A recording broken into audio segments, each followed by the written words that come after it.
Қанша төлейсіз айына? 12 мың? Не қылбас десең, Әзір. Қанша төлейсіз айына? 300 мың. 210 мың. Не мақсатта алдыңыз? Жалған 200. 70 мың. 70 мың. Айына қанша төлейміз? Нормально, 335. Қандай мақсатта алдыңыз? Пәтерге? Қанша төлейсіз айына? 12 мың. 12 мың?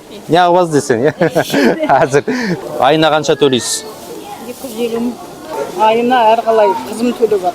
Мен атымнан алған ғой қызым. Айына 104 мың төлеймін. Просрочка бірдеңе бар ма? Бар, иә. 90 күннен асқан просрочка бар ма? Жеке баста? 358. 358 ойбой, не деген үлкен кредитіна? 4 айға өтіп кетті. Кредит бар ғой, 162 мың теңге төлеймін. 90 күннен асқан просрочка, счеттар АЭС-ке түсіп қалған азаматтарға Қарызсыз қоғам жобасының заңгерлері тегін көмектесуде, тегін консультация беруде. Одан бөлек халықтың қаржылық сауаттылығын, финграмотностьті арттыру бойынша қоғам фин.kz сайтында тегін сабақтар өтуде, соған қатыссаңыздар болады.